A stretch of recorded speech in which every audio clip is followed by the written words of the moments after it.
नमस्कार दोस्तों। देश के रक्षा मंत्री राजनाथ सिंह ने 14 जून को अग्निपथ नाम की योजना शुरू करने की घोषणा की।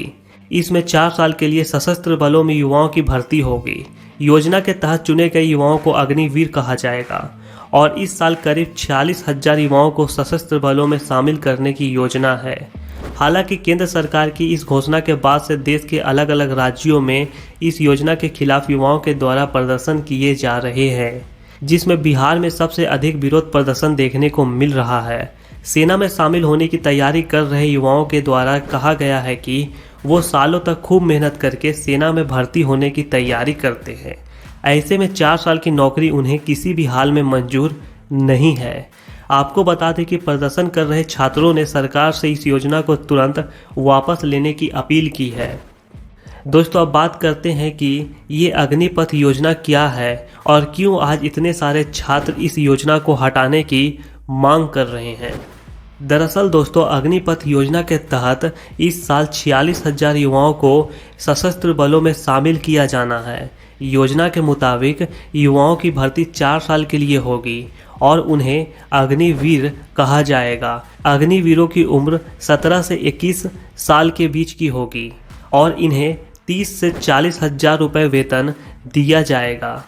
इस योजना के मुताबिक कहा गया है कि भर्ती हुए 25% युवाओं को सेना में आगे जाने का मौका मिलेगा और जो बाकी 75% हैं उन्हें नौकरी छोड़नी होगी। मैं आपको यह भी बता दूं कि यह योजना तीनों सेनाओं की भर्तियों पर लागू होगी, यानी कि नेवी, एयरफोर्स और भारतीय सेना, और यह भर्ती ऑफिसर रैंक के नीचे के पदों पे होगी, यानी कि नॉन कमिश्नर रैंक पे यह भर्ती होगी। अब सवाल यह है कि उन 75% अग्निवीरों का क्या, जिन्हें 4 सालों के बाद निकाल दिया जाएगा। तो दोस्तों, सरकार ने इन अग्निवीरों के लिए एक अच्छा आर्थिक पैकेज देगी, जिसे आप रिटायरमेंट पैकेज भी कह सकते हैं। तो दोस्तों, अब आप यह समझें कि इन सैनिकों को सरकार के तरफ से रिटायरमेंट पैकेज के माध्यम से इन्हें कितनी राशि दी जाएगी। तो दोस्तों, इन अग्निवीरों को 30,000 के आसपास तनख्वाह मिलेगी, जिसमें से 21,000 इन्हें कैश दिए जाएंगे और जो बाकी सैलरी के 30% बचते हैं, यानी कि 9,000 रुपये इनके रिटायरमेंट फंड में जमा कर दिए जाएंगे। दोस्तों, यह तो रहा पहले वर्ष की इनकी सैलरी की बात। अब दूसरे वर्ष इन्हें 33,000 महीने, तीसरे वर्ष इन्हें 36,500 और चौथे वर्ष इन्हें 40,000 रुपये वेतन दिए जाएंगे और इस 40,000 रुपये में 12,000 रुपये हर महीने रिटायरमेंट फंड में चले जाएंगे, यानी कि इन सैनिकों की इन हैंड सैलरी होगी 21,000। पहले साल और चौथे साल लगभग इनकी सैलरी 28,000 तक पहुंच जाएगी। यह तो रही आपके ही सैलरी से मिलने वाले रिटायरमेंट पैकेज की बात। दोस्तों, अब 4 साल के बाद सरकार इन अग्निवीरों को रिटायरमेंट के तौर पर एक विशेष आर्थिक पैकेज भी देगी, जिसे इन्होंने सेवानिधि पैकेज का नाम दिया है।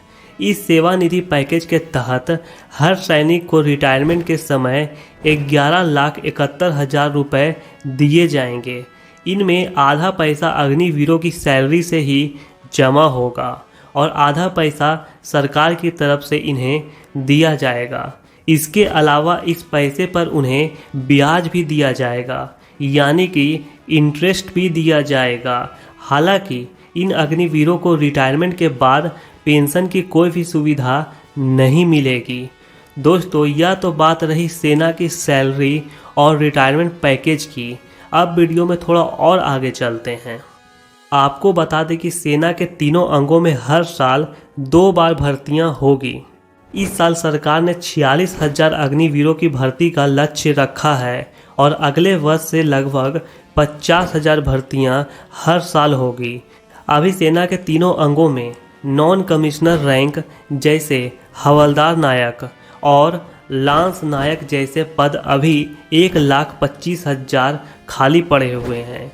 हालांकि इसमें कुछ पद जूनियर कमिश्नर ऑफिसर के लिए और कमिश्नर ऑफिसर के 10,000 पद तीनों अंगों में इस समय खाली पड़े हुए हैं, जिन्हें सरकार ने अगले कुछ वर्षों में भरने का लक्ष्य रखा है। भारतीय सेना में इस समय लगभग 1.5 लाख वैकेंसी है। इस समय भारत के पास दुनिया की दूसरी सबसे बड़ी सेना भी है।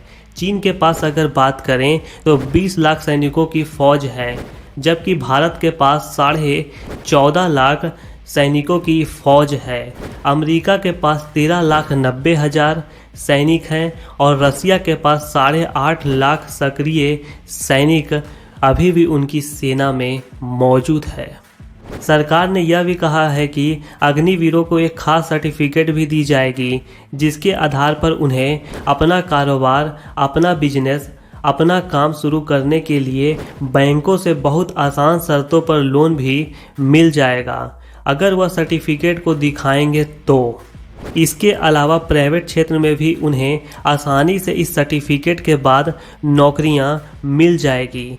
और आखिरी पॉइंट में यह भी बताया गया है कि यह भर्तियां ऑल इंडिया मेरिट बेसिस पे होगी। अब तक सेना में अंग्रेज़ों के ज़माने का रेजिमेंट सिस्टम चला आ रहा था, जिसके तहत जाति और क्षेत्र के आधार पर सैनिकों की भर्ती हुआ करती थी, जैसे Maratha regiment, Jat regiment, Sikh regiment, Gorkha और राजपूत रेजिमेंट। लेकिन अब यह बंद हो जाएगा। भारत का कोई भी नागरिक किसी भी रेजिमेंट में भर्ती ले सकेगा। और सरकार ने यह भी कहा है कि अगले 10 वर्षों में सेना में अंग्रेज़ों के ज़माने का रेजिमेंट सिस्टम समाप्त कर दिया जाएगा। सेना में अब तक का सबसे बड़ा बदलाव हमें देखने को मिलेगा। अग्निपथ योजना को रक्षा मंत्री राजनाथ सिंह ने बहुत सकारात्मक पहल बताया है। उन्होंने कहा कि इससे युवाओं को सेना में भर्ती होने का मौका मिलेगा। इससे देश की सुरक्षा बढ़ेगी और साथ ही साथ युवाओं को रोजगार प्राप्त करने में कोई कठिनाइयां नहीं होगी। परंतु आज फिर भी इस योजना को लेकर काफ़ी हंगामा देखा जा रहा है। खैर, यह हंगामा कब तक चलता है वो तो समय ही बताएगा। ऐसे ही मज़ेदार और रोचक वीडियो को देखने के लिए आप हमारे चैनल से ज्वाइन हो जाइए। अब मिलते हैं अगले वीडियो में एक और नई स्टोरी के साथ। तब तक के लिए धन्यवाद।